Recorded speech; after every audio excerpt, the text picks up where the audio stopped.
Michael Myers es de carne y hueso. Pero ningún mortal habría sobrevivido a ese incendio. You filmed the movie back in 2019, and yes. Since then, both America and the whole world undergone some, little changes. COVID, Black Lives Matter, the Capitol. Yes. So I'm curious to know what you think.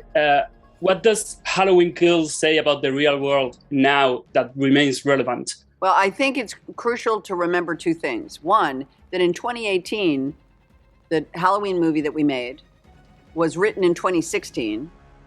We shot in 2017, and it came out in 2018. And it was right when the women's movement was starting to gain energy and movement. It was a movie about female trauma.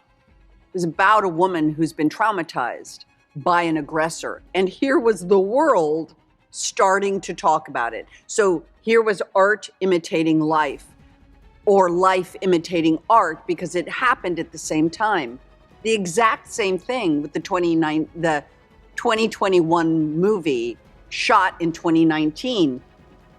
We made this movie, they wrote it in 2018. Yeah. They wrote a movie about a group of people, the collective collateral damage of the town of Haddonfield, and them rising up against the system, the system isn't working, and the rage and the mob.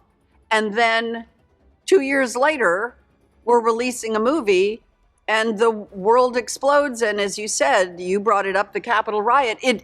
It just tells you that somehow David Gordon Green and Danny McBride and the writers are like prescient. They're intuiting something that's going on in the world. And I think it's just a really interesting collision of art and life. I want to talk about the Scream Queen topic, because you are one of the original Scream Queens, maybe the most iconic, and it's a pretty interesting figure, the Scream Queen, because it has always allowed actresses to get lead roles in horror films and tell stories of empowered women.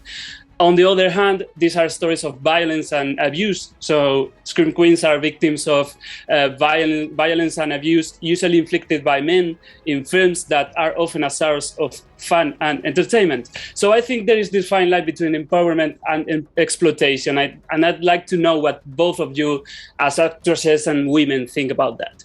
Go, Judy. God. I know. He went to film school. He studied.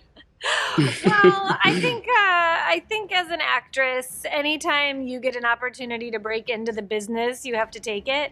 And you made a really good point. A lot of times these horror movies, they do well because they're a certain genre. So as a young actress, you can get a leading role in a movie and you've never done anything before. And you really get a chance to prove yourself. And it's hard. It's hard to act like you're scared for 17 days, 21 days, 28 days in a row, and to be running. And I think in that respect, like, I'm glad horror movies have given women an opportunity to star in films without having to prove themselves ahead of time. And as far as whether they're being exploited or not, yeah, that one I'll let you cover that one. So here's what I would simply say. Look, these movies are exploitation films. That's what they call them. They're ultra violent. They're violent against women, predominantly. That's the given. This isn't a debate. I'm not going to try to disabuse you of that truth. That's the truth. Here's what I would say only in relation to myself. I made four horror films. Halloween, Halloween 2, five. The Fog, Prom Night, and Terror Train. 5 horror films. Really 4, because The Fog is a ghost story, so it's not really a horror film. And in all of those movies, I played a smart, educated, respectful, good girl who did everything right and fought back. But those were exploitation films. And I was, actress in exploitation films.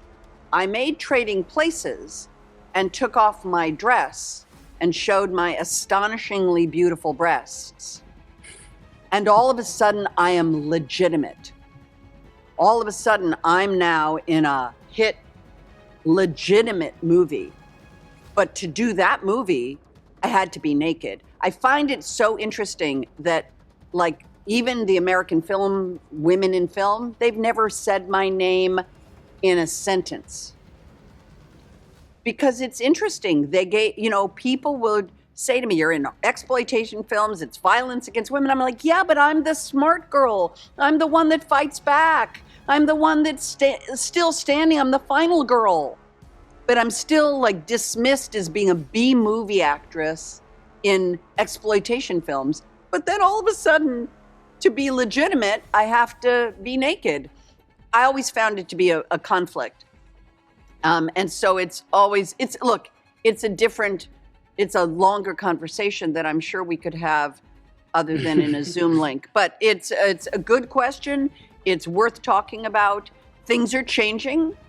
Women are getting the opportunity to have the power to make those different decisions as directors, as producers, as writers, as filmmakers. So I think we will shift the story, but it's been an interesting issue. ¡Para! ¡Te clavó un cuchillo en el estómago! Alison y tú no deberíais tener que huir. El mal muere esta noche.